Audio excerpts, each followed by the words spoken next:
Welcome to the Political Ferret Show. New content will be uploaded every Wednesday and Sunday, and if you like this kind of content, consider becoming a Patreon and help with just $1 a month to make the change possible.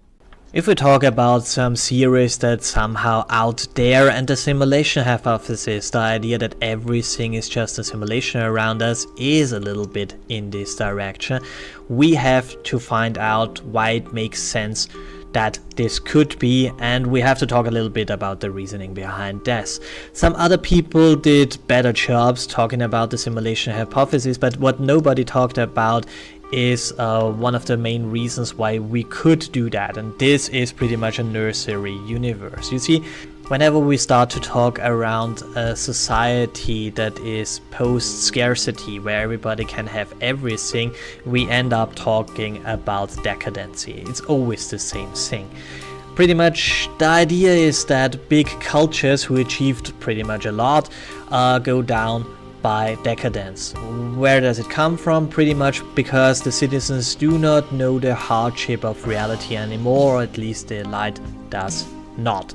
So a lot of society experiments around that did go into that. They said, okay, we send the people, especially the children, the young ones, to the farms and let them work very hard, and then they go back to the cities, study and understand the hardships of the workers. Famously, communist Mao Zedong in China did this, but mostly to get rid of all the students, because he feared, and rightfully so, a counter-revolution, because the revolution was carried to a large degree by the students, and then they found out that the communist regime that is now in place was not perfectly what they wanted. Surprise, surprise. And some other nations do it in a more or less similar system. We in Austria do it by putting our young men either in the military or in civil service, which means that you have to work for pretty much no money for 1 year. And you are very low in the food chain, to say the least. You have to do very hard work for no money at all, and you're absolutely on the bottom of society in this 1 year.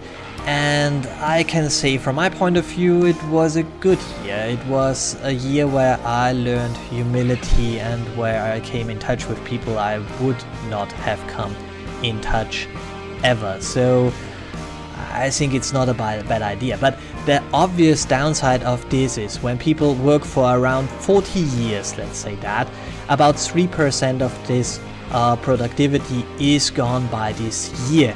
And does this year influence everybody in a positive fashion? I would say no, not really.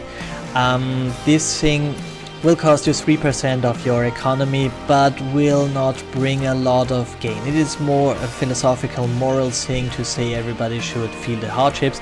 On the other side, it is not for women, of course not. I mean, why should they go to the military, or why should they do a social year? There's absolutely no reason to do this. I mean, we need quotas for everything, but obviously not for the hard work.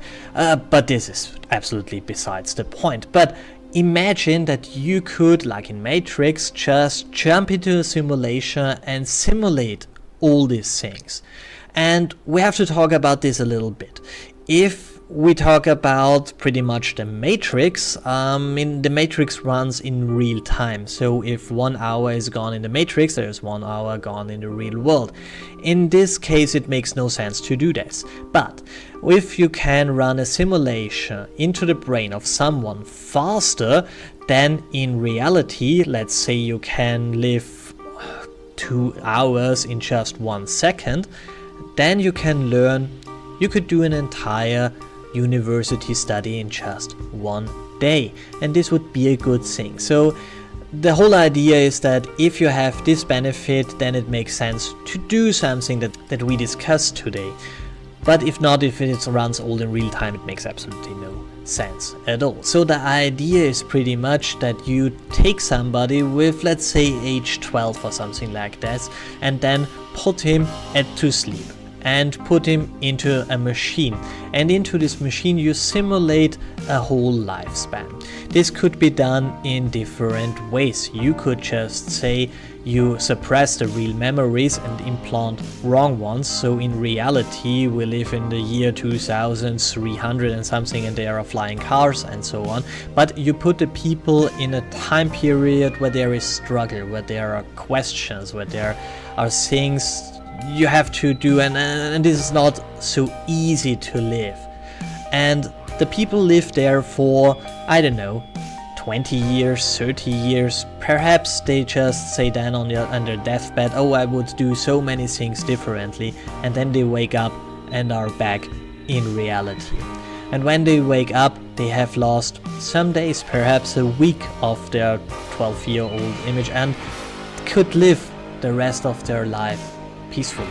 So the idea is that you would do things differently. From my perspective, I would do a lot of things differently if I would know what the things mean, when I know, okay, how it is to have different relationships, and to have what it means to study, and what it means if you do some things right and if you do some things wrong. You could do a lot of these errors and mistakes in simulation, and you are not needed to do this in reality. So from my point of view, this sounds like heaven. It is absolutely, when people say, oh, when you die, you are in heaven, you open your eyes and you're in a place that is absolutely wonderful. This is that.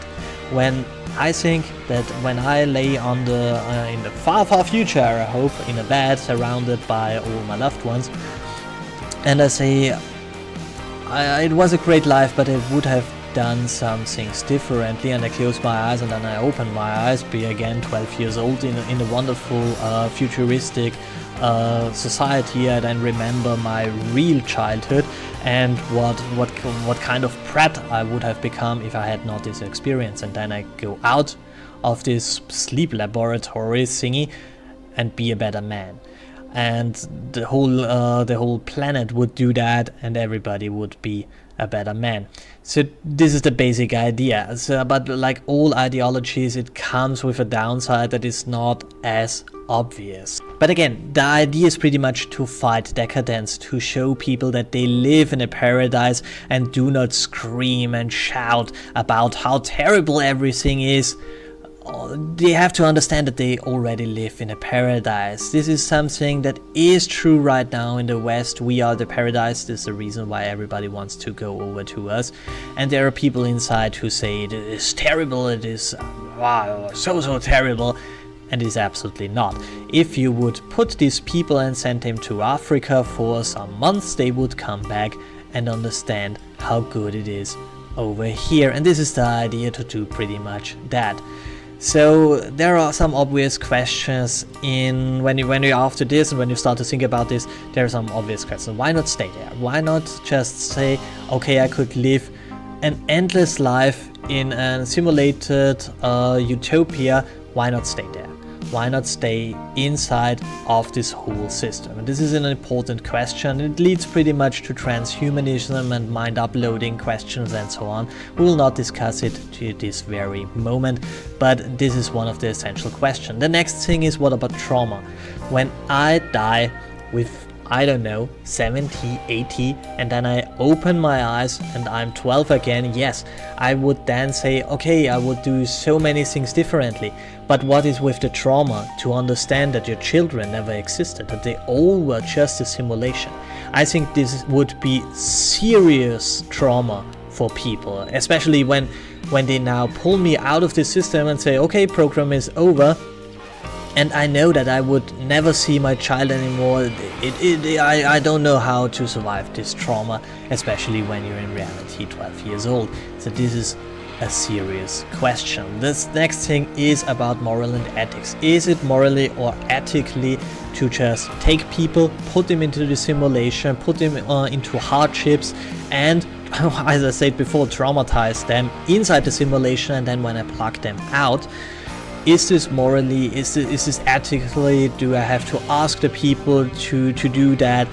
There are some implications that are not very easy. And the last question is, does it matter? Does it matter if we live in a simulation or not? What we do if you understand right now that you live just in a simulation and that you will come out in reality, and nothing will have an influence on that, would you change your behavior?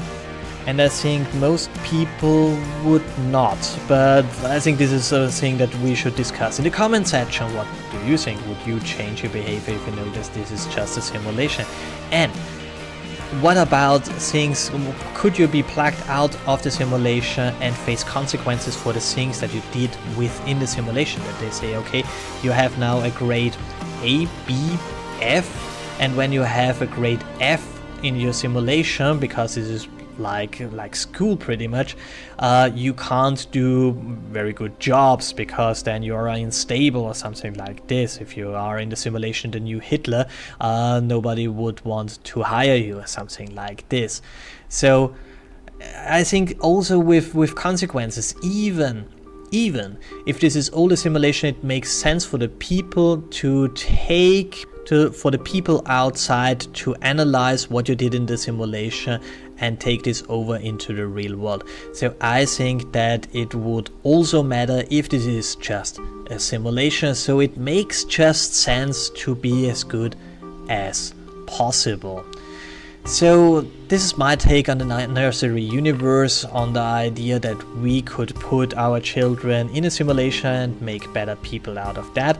I used to be very fond of this idea. Right now I'm quite skeptical. I tend to the idea that it is not a good idea, but I would absolutely love to discuss this with you in the comment section. So comment, tell me what you think about this, like, share and subscribe, and have a wonderful day.